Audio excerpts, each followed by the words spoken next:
Hello, everybody. Welcome. I am Andrew Dixon, and today I am joined by Jeff Kleypas from AEA, or Advancing EcoAg. Um, Jeff, thank you for joining today. Appreciate your time. I know you're a busy man. You're all over the place, doing grower meetings and just being all over. Um, so thanks again for being here. Why don't you tell us a little bit about yourself, your background, and how you got into what you're doing now? Yeah, thanks, Andrew. It's a pleasure to be here.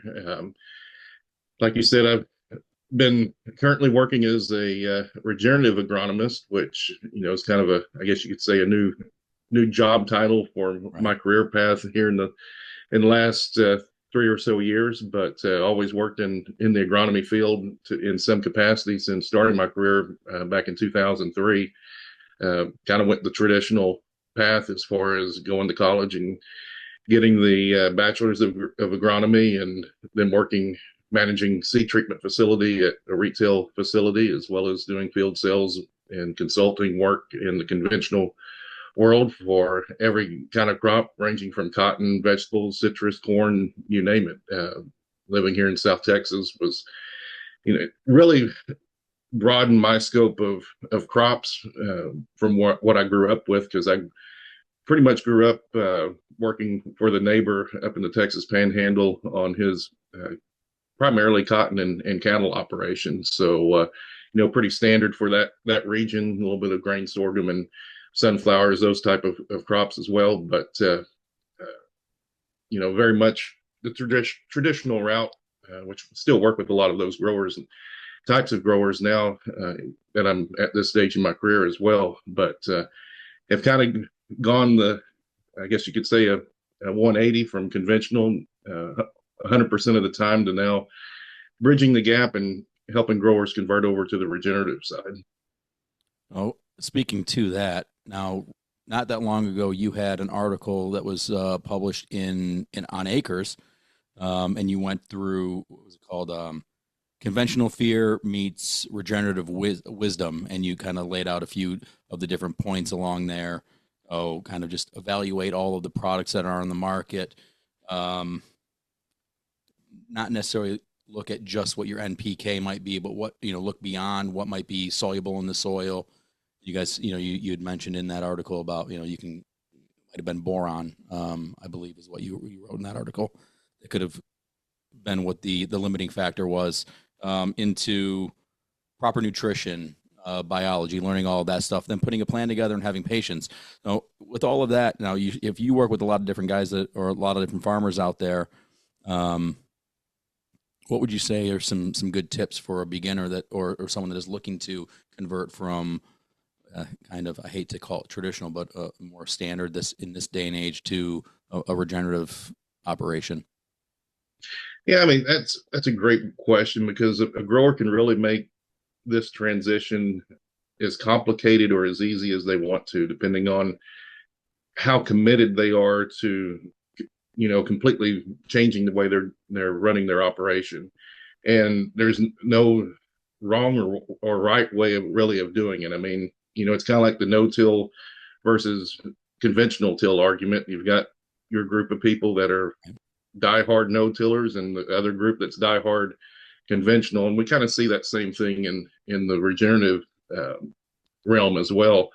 One of the things that really sparked me to write that article was the results of the election, because as soon as Trump got elected, and a lot of people hearing what Bobby Kennedy wanted to do with changing, the way we're growing for the food supply, there started to become. I actually would get questions, how are we going to do this, when I would visit with conventional growers. And there was a lot of fear at that time, and I think there probably still is, and we're seeing that in some of just the conversations with the way growers are getting defensive of just regular conventional agriculture. But the biggest message that I wanted to lay out in that article is, hey, this does not have to be hard. You still can follow the same application timing, the same application equipment. All of those things still come into play when you're switching to regenerative agriculture at scale. And it doesn't have to be something that's really fearful to do. I think the biggest transition mentally for a grower to overcome is, we all know the conventional products are not always, but usually easy to use. It's almost like pouring water into the spray tank and going out there and spraying it with the way the fertilizers and chemistries are designed. But when you move into a regenerative system, the products are, of course, more of a natural extracted product. We're talking pretty much all biological and fertility, mineral nutrition products. And normally that comes with a thicker viscosity, as well as some rules around keeping biology alive. So there's a little bit of a learning curve there when it comes to properly mixing, keeping things agitated and making the whole application process simple. I mean, you look at planter applications as one of the easiest things to look at. Just something as simple as switching from orifices to metering tubes on the planter can make a world of difference in just the experience of putting these products out. But at the end of the day, the system doesn't have to drastically change. Yes, you can look at reduced tillage and adding animals and all those extra pieces that are definitely part of a true regenerative system. But, let's be real with ourselves. A multi-thousand acre corn bean operation or cotton operation, pick your crop, isn't set up infrastructure wise to bring in the livestock and Right. the idealistic things that we talk about in regenerative ag. So we have to mimic some of those things through cultural practices, which is, I'm not going to say it's easy to do, but it's very possible to do, and we've definitely had success in doing that at scale. Yeah. So that leads me to my next question. You talk about at scale, is that you work with a lot of different growers that are out there, and I hear it a lot where people say, okay, a system like this might not be able to be done at scale, and I say it absolutely can be done. And you have experience with guys that are operating in a more regenerative fashion at scale. Can how many, what size farms are you operating with where you're seeing it done at scale? Yeah, I mean, it's your typical operation size, anywhere from a couple hundred acres. I mean, even a garden for that matter. But, talking at scale, a couple of hundred acres for your smaller producers on up to several thousand acres. So, I mean, when you look at the size of operation that we've touched all different sizes that you would expect to see in what commercial agriculture is today. Yeah, I think, with the different steps for soil health and all those, the different rules, if you will, is that, it's keeping a living root in the ground is it's more difficult along the U.S. Canadian border than it is where I'm at. And then you have a different set of challenges that you're at with just the weather pattern and what's going on. Um, so now if we kind of go through the people that I speak with on a regular basis, most of it's corn based. Taking a look at the things that you have, your experience, what would be kind of the stepping stone or getting somebody, the start of how to go through there, and say a standard corn bean rotation. Yeah, I mean, a grower that comes to me cold turkey, we haven't done anything before, and some of the, some growers will come to us that have tried some regenerative practices. Some have heard of the benefits, and I think the other thing too is that we don't necessarily have to use the term regenerative. We're just trying to do things more environmentally friendly, and a lot of times bring back where that field or that farm was before all of the chemistries were applied. And most farmers will admit that things have changed from the last 20, 50 years, depending on what has been done out there. But the biggest thing as far as getting started is just having a good open conversation. Let's define the goals, because every operation is different. And I mean, it doesn't matter if I'm talking to two people in the same family or two people that live across the road from each other. What we end up doing is not necessarily going to mirror each other. Right. And a lot of that comes down to personal goals, what they're doing from a cultural standpoint, both in the past and present. Um, what their level of willingness to adopt some of these practices is because, when we start talking about, hey, let's get off of applying phosphorus and potassium and letting the biology do the work, those are kind of scary conversations at first. So, judging that comfort level and coming up with a program that meets their needs and is something that they feel they can execute is paramount above everything else. But to get there, we're looking at a whole facet of different parameters, starting at soil tests, which the soil tests that we ask for are a little bit different than what usually gets back to the grower in a grid sample. So we're looking at total nutrient digestion tests as an example. And then, of course, when we get in season, then that's where we're looking at using our SAP testing protocols. And yeah, there's a lot of SAP tests that are available for growers to use.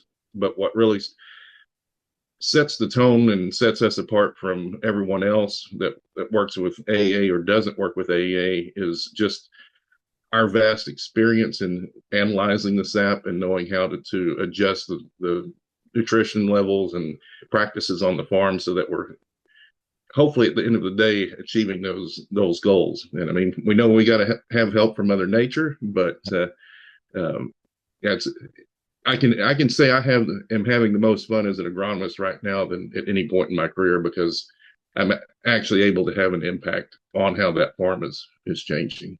So in your article, you talked about learning about the nutrient management and different things like that, where we can get to a level on some farms where we can have the opportunity to eliminate other inputs. So not just maybe going to a more natural approach to things, but also having a positive ROI and saving a little bit in the pocketbook. Now, all right. So you brought up SAP testing, and the process. Can you go through the process, how you guys, or what you want for anyone that might be listening or watching that might be a little bit unfamiliar with that process? Yeah, so SAP testing is basically like doing a blood test on any human. So, we're looking at both what's happening today, but also what are the trends. And especially once we start stacking SAP tests in a single season and even year over year, we can start seeing how trends are happening. And also, since with the way we do an old and a new leaf analysis, we're able to know if there's a deficiency that's coming up in the plant and then start looking at antagonistic, synergistic nutrients and really building a complete program that fixes what's happening in the crop for this season, but also looking at, okay, what might we need to look at for next season to help correct on more of a bulk nutrient standpoint. But the SAP definitely the biggest tool or the way I use it the most in season is so that, okay, hey, we're super low on, let's say, I mean, like, nitrogen's the easy one to pick on. We're low in nitrogen, so we know we need to put some more nitrogen out. Or we've got high nitrates, inadequate nitrogen. What does that mean? How do I complete protein synthesis out of that nitrogen and get to the end goal that we need instead of having a plant that's susceptible to insect infestations and other things. So we can look at that SAP test and really see what might be happening both nutritional wise as what triggers that plant may be signaling for insect and disease pressures. So, if you have a plant that, for instance, that's low in manganese and copper, then you're probably going to have disease. Oh, and I know if we have better soil and better plant health, then we're going to create a system in which a lot of disease and pests don't want to be in. So that's always a big thing.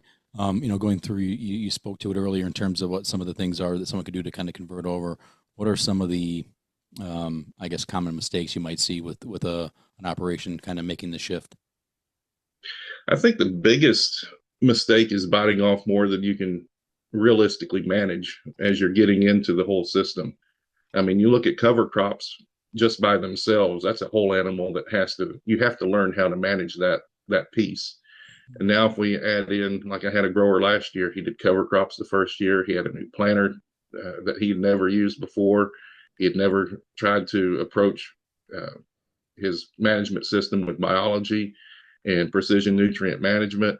So you add in all of those pieces, and he still made a decent yield, but it was very close to turning into a pretty major train wreck.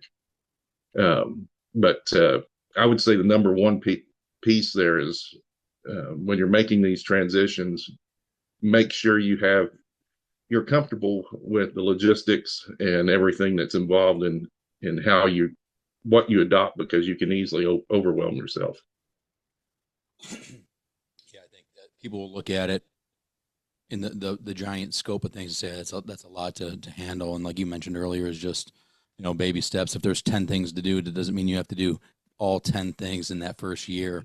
It's just work your way into to a different type of system, just like anything, whether it's your own lifestyle or on the farm operation. All right, so right now most of where I'm at, most of the corn is in the ground. I don't know what the last week through Nebraska, Iowa, I think we were just over 50%, but the past couple days have been pretty ideal for getting it in. We're supposed to have some moisture here coming. So that stage of whether we're doing something in furrow, but the seed treatment that you guys offer, um, explain that. But then now that we're kind of after plant, then what the next what your next recommendation would be in say in a cornfield. Yeah, so since some people are still planning, I'll touch a little bit on that Yeah, first, please. because the biggest, most important thing you can do, of course, and we all know this from stand counts and whatnot, is making sure we have a healthy plant as it's coming up. And we talked about the seed treatment side of things. I'm a huge believer in seed treatment, just because of how that one piece can really get the plant going. And I've really been impressed with the BioCult Gold product since coming on at AEA, as a nice, simple to apply, inexpensive product that can go on any seed. And what really sold me on BioCult Gold was on a trial I did with forage sorghum, and you could see the difference in earlier head exertion, as well as on the sap test. You could see, I would say 80% of the nutrients had better levels, better idealistic levels in that sap test than where just that one product was not applied. So something that, when we're looking at seed, can definitely have a huge impact. In fact, there was an independent agronomist last year that did a BioCult Gold trial on his own across, I can't remember how many varieties of GMO corn seed that he did this on, because we get this question too: was biology going to work with all of the pesticides and everything else that are on a lot of this commercial seed? The answer is yes. I mean, the average across that whole field across multiple varieties was a 5 bushel increase with about a $4 input. So easily paid for itself in that case. Right. And we see that across pretty much all the crops we do. But then we get in, and this is where it gets more crop specific as far as timing. But for like corn, I mean, and this is where I say you can look at regenerative ag in the same aspect a lot of times from a logistics standpoint as you can a regular conventional program, because our next application is going to target V4, V5. So we're looking at SAP at V3 because that's about the only first opportunity you have with enough leaf matter out there to get a valid SAP test. But then we'll come in with that V4 or V5 application, and then we'll be targeting very specific nutrients based around, what the corn plant is asking for at that time. So that then we get into V8, V10 application. Hopefully, that plant is set up at that time just to further protect the yield potential that hybrid is offering. So that's the whole thing with any of these applications, is protect the yield potential that the hybrid has, and at the same time make sure that we have a plant that is robust and healthy enough to fend for itself, where you don't have the need anymore for the fungicide or the insecticide. And I see that quite frequently, as long as we're staying ahead of the game with the nutrition. Yeah, that's the one thing I'm seeing with any more natural system is with the reduced need for fungicide, insecticide. Once we get to that V5 or those next applications that you're talking about, what would be the products on your guys' lineup that would be? I guess it always dependent on what the analysis is coming back at, but I guess what's the broad stroke? What would be the options for that application? Yeah, so we, as a company, we have about 35 different products to choose from. Obviously, I'm not, especially as the scale gets bigger, I try to condense those into more of the packaged products. Macro pack and micro pack are two that I use quite frequently as more of a generic application at that V5 stage, just because a lot of growers don't have time to get that first SAP test back to us to make a more precise application. Um, we have other products. Accelerate is one of my favorite products, especially on crops like soybeans. It still has a purpose on corn, but you don't see the visual on corn like you do on a cotton or excuse me, or a soybean plant. Um, Application of a gallon of Accelerate around R1 timeframe on soybeans. We've seen growers with plants that are coming back with an average of 52 or so additional pods per plant. Kind of see the same thing on cotton, where at Pinhead Square, we put a gallon of Accelerate on, and we're getting. I've personally had growers in a commercial field have 108% yield increase with that application. So you can start talking about some what seem ridiculously high yield increases, but a lot of it just comes down to the fact that those plants are truly struggling, and our conventional wisdom of fertility hasn't been meeting those needs in a lot of cases. But another product I really like for sweet corn growers, or I think this will be a huge potential for non-GMO growers as well, is Photomag. And I like to use Photomag as we get into silking and that growth stage, and making sure we've got the proper support for photosynthesis, and that we're producing all the sugars that plant is needing. We're getting everything in balance so that armyworm moth is not wanting to come and lay eggs on the silk. And I mean, where I live, to give some context on how this product and thinking around this approach can work, we don't freeze. Right. Now, the last few years, the weather's been a little wacky, so we have gotten to freeze pretty much every year, but a lot of years we do not freeze. I'm on the southern tip of Texas. We grow pretty much year round. And if we're not growing, it's in August or late July, because we either have a hurricane or it's too hot. So a little bit different mindset here where I live versus the Midwest. But I've applied Photomag along with some other products in the repertoire, but focused on Photomag, going in the silking on sweet corn last year, which normally worms on Old Funk's G90 sweet corn, for me, I may get to eat half the ear and the worm ate the other half. The only thing that I saw, or the only damage I had last year when I planted sweet corn using this program, was just a little bit of tip damage from the worms, and the rest of the ear was completely full. Nice, good quality corn that you put that in a non-GMO field corn environment, you're not losing those bushels to the army worms as well. So it's another tool in the toolbox, instead of having to rely on BT applications and everything else that we think of when we're trying to control those pests. Oh, excuse me. Out of all of the different AEA products that are out there, is there one that you would recommend the most, or one that you hang your hat on that is the go-to for you? The go-to for me is definitely the BioCoat Gold, and the reason for that is it's so easy to apply for basically anybody, homeowner all the way up to 100,000 acre growers using this. product. But the biggest thing is the price point and the ROI. So it's the easiest starting place. And I always tell growers, if you want to start with one product with this, and then we start looking at SAP and figure out something for next year, let's start with BioCoat Gold. So one of the questions that I had that was from Travis, he said, why would a farm benefit from an enzyme application like the Pepzyme Clear?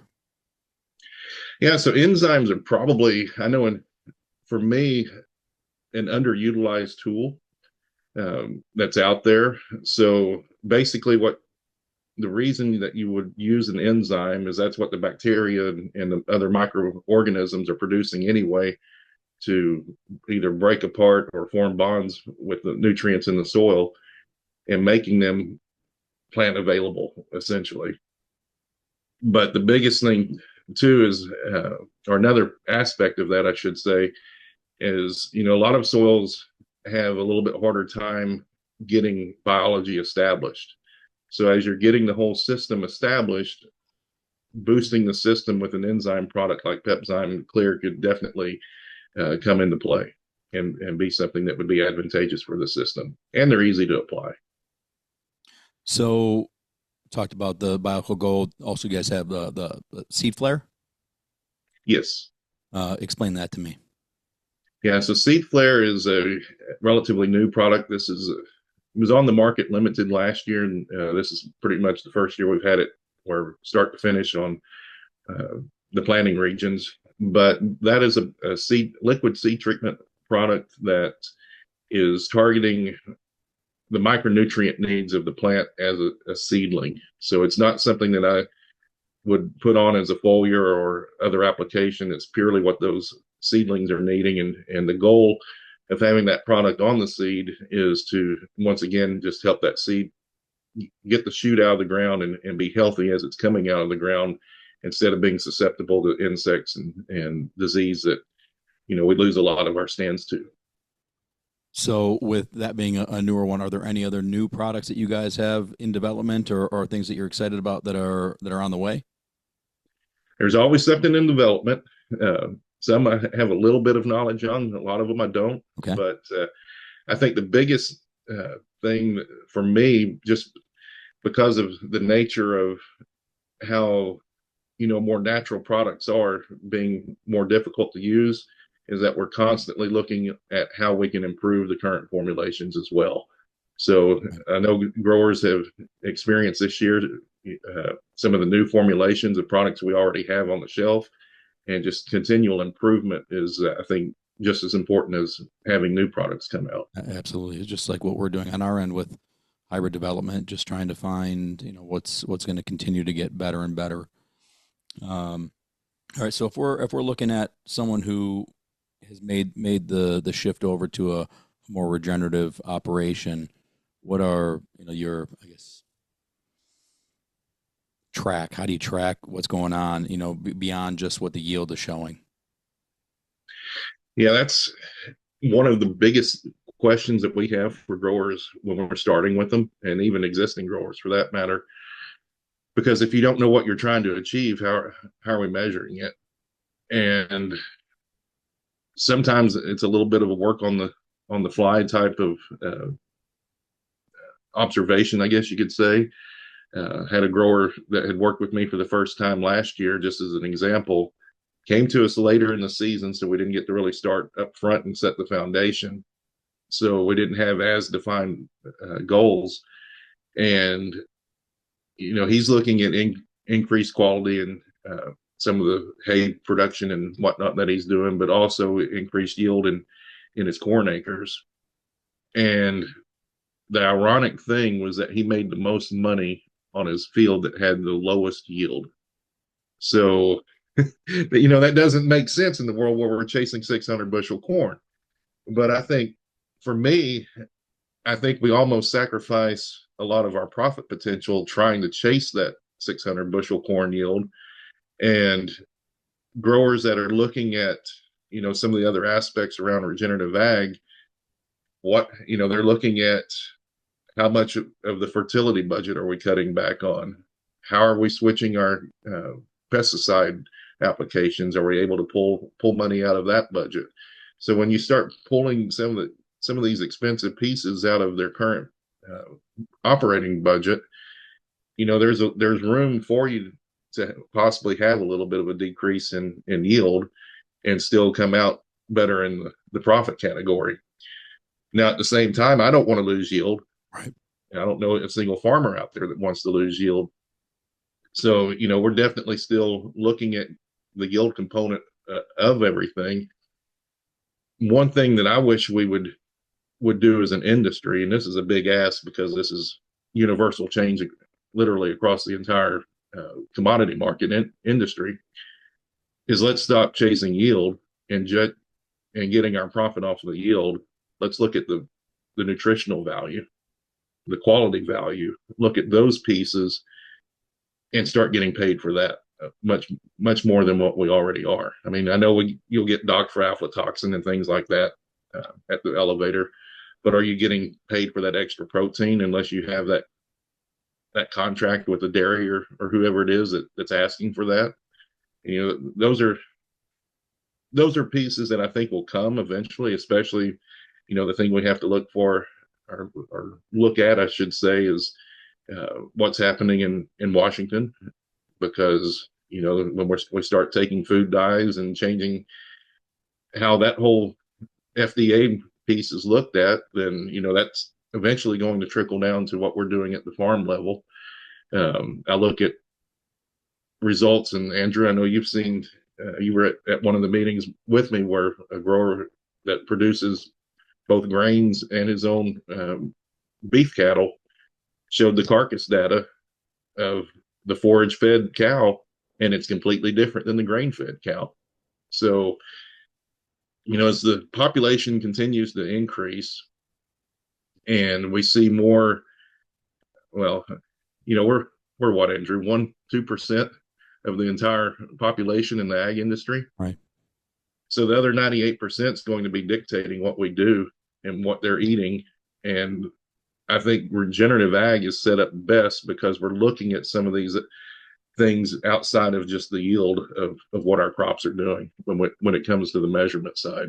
You talked about it with the nutrient density and that factor in that it's inevitable once you start changing some practices, right? The nutrient density, the flavor profile of whether it's a fruit or a vegetable, or even in a garden, there's going to be just more vibrant colors and better root development that's going to lead to everything being a lot better.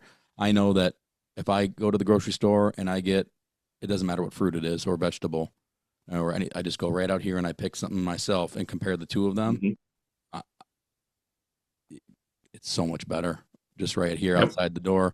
And from the practices that I put in, just I like the thought of having some way that the growers can be rewarded for the nutrient density of their food. And and I know where the protein that I eat, I get from Back to Nature Farms down the road from me, and I don't have to eat as much. It's about as good of a protein as you can get in this country, and I know the practices that they're putting in play are all the things that we talk about for a more regenerative operation. So there's something to it, and I think more and more people.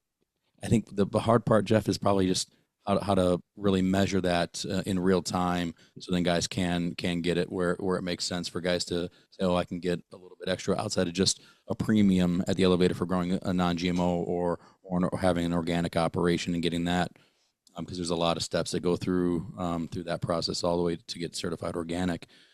I take a look at it, like looking at microbial activity, fungal activity, all those different things that are there mm-hmm. that we can increase in a more natural environment. If you were to give somebody like one major piece of advice on, where to start, what would that be? What would be the all-time first step to do besides calling you for advice? Well, of course, call me first, but no, that's I would say that question a lot of time is very customer dependent. But the biggest thing is, how do we grow a healthy plant, and how do we support the life of the soil, or bring life of the soil back to a farm? Because I've walked in the fields here locally. I mean, we've got some of the best farmland around, where we're growing all sorts of vegetables, citrus. I mean, you name it, all the commodity crops included. But you go out there and you grab a handful of soil, it has absolutely zero smell. You know, that nice aroma that we as kids remember from plowing soil. And, you know, I mean, there's even, if you look up some of the research, that smell and whatnot is even an antidepressant. And I believe it. I mean, Is how there's no many of doubt, us like to no just doubt. get on a, I mean, how many of us like to just get on a tractor and go spend a couple of hours, and then we come back a completely different person. Hmm. We've had a bad day. And, but you know, at the same time, it's scary knowing that our soils can be so lifeless. And when you start getting that life back into the soil, all these other things that just start to change. I mean, I remember when Roundup Ready Cotton came out, which, if I may be wrong on this, but I think Roundup Ready Cotton came out before Roundup Ready Corn. And I was in junior high at the time. That's probably why I don't remember which one came first. But I was on an old 1466 International tractor running a plow or something. I don't remember exactly what it was. It might have been the cultivator, in fact. Yeah, I think I was in a cotton field at the time running the cultivator and listening to the AM radio, because, you know, Rush Limbaugh and the AM radio station was about all you got back then. And they were talking about the yield drag of Roundup Ready cotton varieties versus the conventional. So, you know, you look back on that 30 or so years later now, and, you know, I wonder what would happen if we took the same genetics that have the GMO gene in them and had the conventional version. Where would we be, knowing what we do now, on how to manage regeneratively, or in a more nutrient, you know, let's take the word regenerative out for those that are scared of that term, a more precision nutrient management system? What would the yield difference be? I'm guessing it would be better. Um, you know, we see it in cornfields where, you know, we're not suffering for yield in terms of you know, competitiveness against a GMO, and you know, unless there was some crazy infestation, it's almost impossible for the GMO to out yield the conventional version of it. Oh, the yeah, so you spoke to it a little bit earlier, you know, where you had some of the traded seed that was out there, and there was, you saw the benefit of the seed treatment that you had out there. I know what I see when I'm out into a field in side by side comparisons. Do you see it where you see a difference, or the whatever crop it is, if there is a GMO version of it, a difference in its acceptability, if you will, to some of the things that are going on, or some of the products that you have? Yeah, that's a great question. I'll go back to that independent corn study that was done last year across multiple varieties. And I know there's been some chatter starting to come a little bit more mainstream on how we've bred the interaction of biology out of some of our newer varieties. And that particular trial, I want to say it had 6 different commercial varieties in it. And there was one particular variety that showed zero response to the BioCoat Gold. And I mean, it was every single replication in there, zero response. So we do know that there are some varieties that are not getting that biological response like we know should be happening. it's impossible for us to know exactly which of those varieties across everything that's out there from a germplasm standpoint are going Right. to show that type of response, obviously. So, I guess that, this is a great question, because if you're not seeing that biological response, let's look and see if it's specific to one variety that you're planting, because we know that's happening. And at the same time, if that is happening, is it worth sacrificing that relationship versus switching to a different variety? Right. Well, one thing is that we will offer.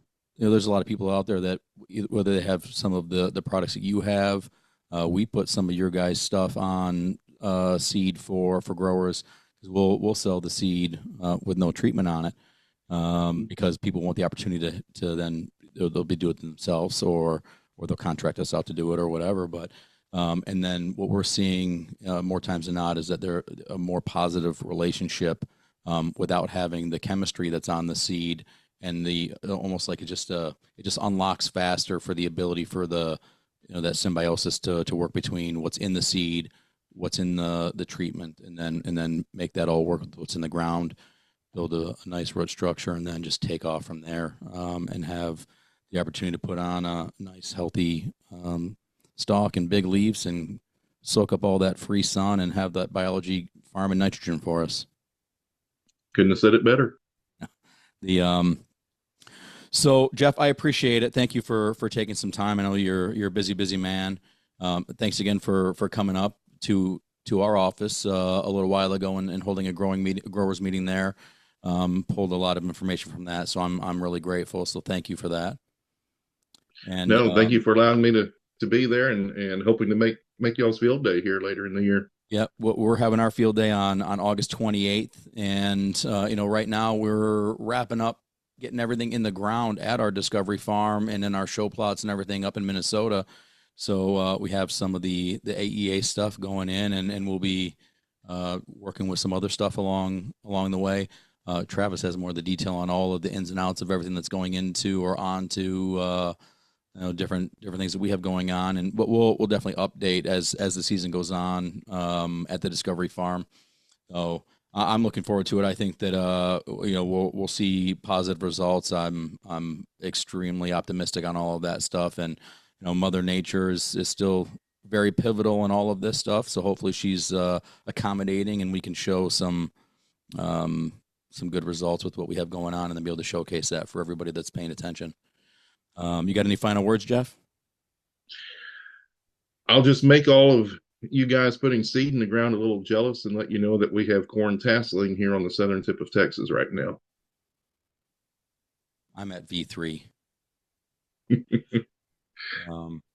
Well, the yeah, it's the but yeah, hopefully you get some moisture, and we can continue that, and you guys going to be right there. You still have a lot of nutrient uptake that's going to happen in that plant before it's ready to be harvested. So make sure that we get all the things on that plant or in the ground that we need. And I got faith in what you guys got going on. And yeah, thanks again. And I'll make sure to put a link in here underneath to at least to your guys' website, and then the article from that we referenced earlier to Acres, and I think everybody can click that link and take a read. It's a great article. You'll definitely get some insight from it. Jeff, thank you very much. I appreciate it. Yes, and big thanks from me and the rest of the AEA team for this opportunity. Of course. Thank you. All right, see you, everybody.